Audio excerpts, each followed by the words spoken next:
I'm Ellie Berger, and we're here at Quad Cinema in the heart of New York City at the documentary release Longshot, the Kevin Laue story. Joining us soon is Kevin Laue, a one-armed basketball player who defied all the odds to play the sport he loves. Thank you so much for joining us. Your movie was amazing. I loved it. Tell me what it was like making a movie. Well, it was incredible. Actually, we started when I was about 14, 15, so I was in high school. So if you can imagine being followed around by a camera all the time when you're eating and everything, it's a little awkward. It pulls you out of your shell. But I mean, it was an incredible journey and blessed with an amazing life, and just glad it was documented. What was your favorite part of the film? Ooh, that's a good question. It's a little different for me because I lived it so personal. Looking back at military school to me was just so funny because I was having a hard time there. So to me, I get a kick out of that every time I watch it. But really, the film of my dad that plays in the film, I never watched that since his funeral until this movie. Not a lot of people know that. So for me, that was by far the best part because it healed so much pain there, you know. Can you tell us more about your dad? Yeah, he passed away when I was 10. He had cancer when I was 7. So at a young age, it was very difficult, as you can imagine.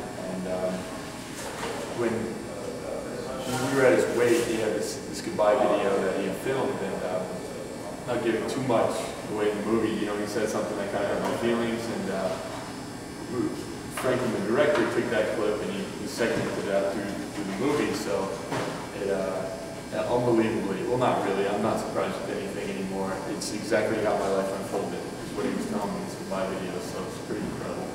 What about the other kids in school? How did they treat you when you were growing up? Growing up, elementary school wasn't so bad. It was when you get to that kind of awkward phase, middle school, you know, kids get a little bit more cruel. You know, tag that on with bowling. You know, it was a little difficult. I mean, I can't lie about that. And everybody, bullying's getting even worse. And it is hard. And for anybody watching this, really, those who are getting bullied, you know, just let it go out the other ear because, you know, 5 years, it's not gonna matter. You grow up, everyone grows out of it. You know, if you don't react, it just won't mature.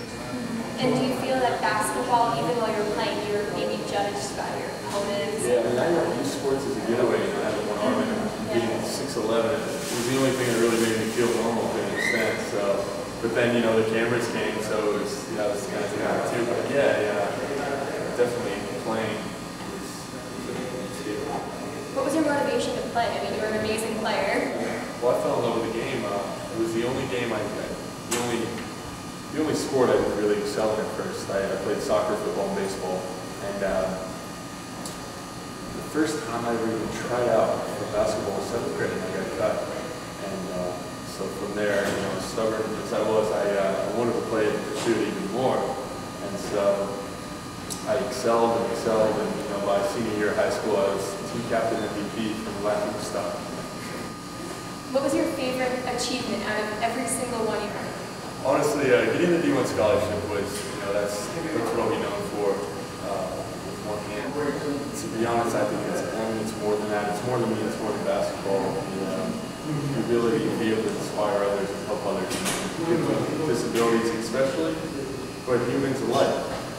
We all have our different obstacles that we have to overcome. You know, to be able to be in a position to help others is incredible. There's this pitcher who many of the viewers may not know, Jim Abbott, back in the 90s. He was my idol growing up. He threw a no-hitter for the Yankees. He's a one-arm pitcher, and he was the only guy in the world I knew as a kid that had one arm when I was growing up. So he was instantly my idol. And I've met him a couple times now. He gave me a signed copy of his book. He's a wonderful guy, and he told me this. He said, "Kevin, what I was to you when you were a child, you were a millions, and that comes with the responsibility, but it's also a blessing to enjoy the ride." And that hit home for me.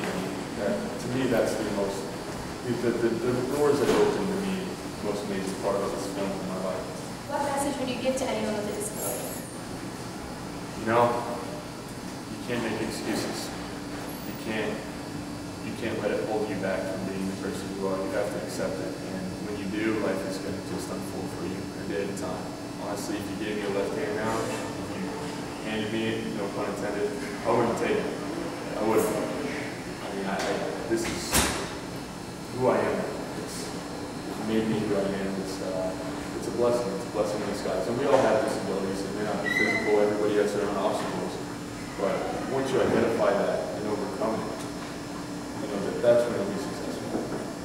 obviously a very driven man, but was there ever a time in your life when you thought, hey, maybe I can't be a successful basketball player, or maybe this won't work out for me? There was a time, yeah.